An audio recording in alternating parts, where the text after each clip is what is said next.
Hello, everyone, and welcome to today's Thursday Thought. Today is Thursday, July the 3rd, 2025. And I trust that my Canadian friends are recovering from a very celebratory July the 1st, where we observe Canada's 158th birthday. One of the things I enjoyed about that day was watching the interviews that were being held all across Canada with individuals expressing what it meant to them to be Canadian. And although it might have been discussed in different terms by different individuals from all walks of life, what emerged for me was the theme that people believe in Canada we have the opportunity and the potential to fulfill our dreams. So that reminded me of a poem I wrote in 2017 called When Dreams Are Flung in Flesherton. For those of you who may not know, Flesherton is a community northwest of Toronto, and it's actually the place where I was born, 3/4 of a century ago this month.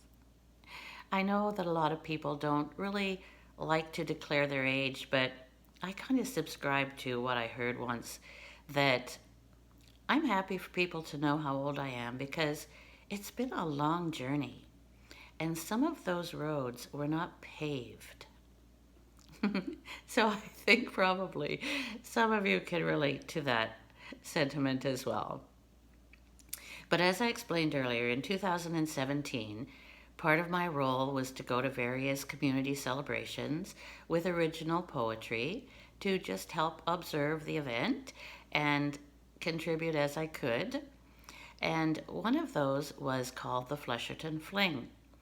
It's an annual celebration, very family friendly, and it's growing every year with arts and culture and food and parades, and it's really great. And it's held in August.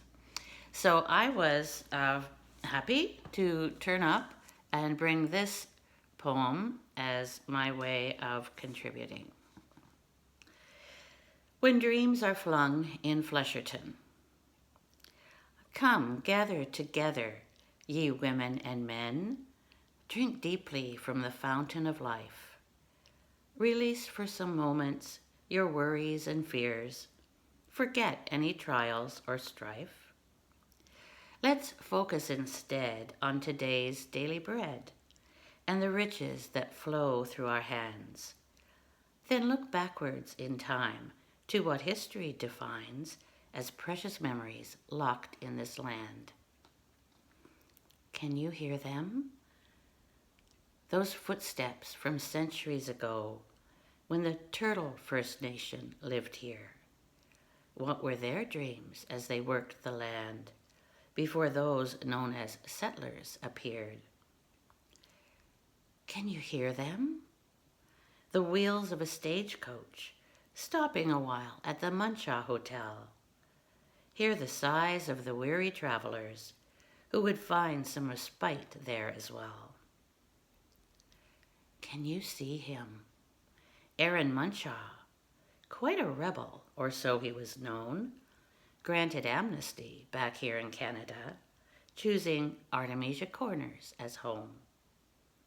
He worked closely with William Flesher, a prominent man in those days, carving lots from their land for immigrants who liked what they saw and they stayed. William Flesher was a man of vision, and one day this village would be named in honor of all the improvements he provided for the settlers who came.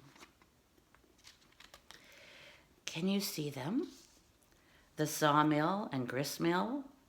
And imagine how progress evolved on the banks of the Boyne River water, where the day's many problems were solved.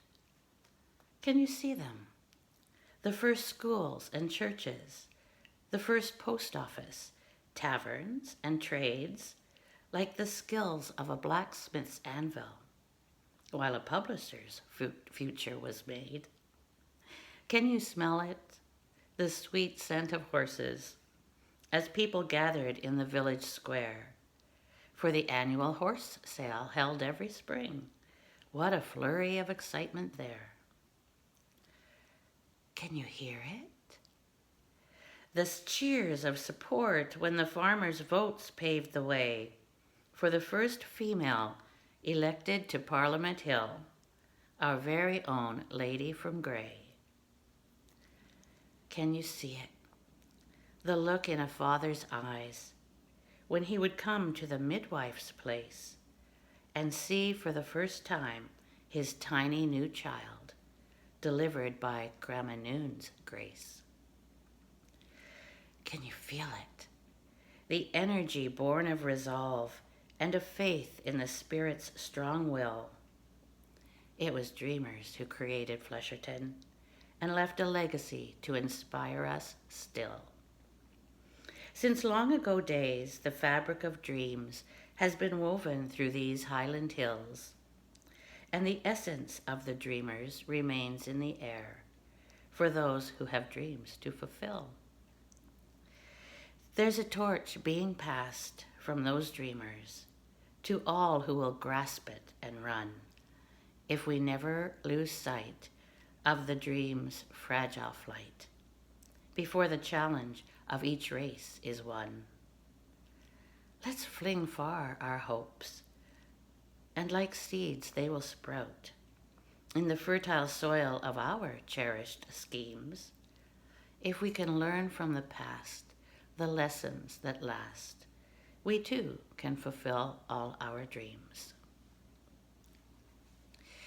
So whatever dreams you hold close in your heart, I hope you will fulfill them in your lifetime.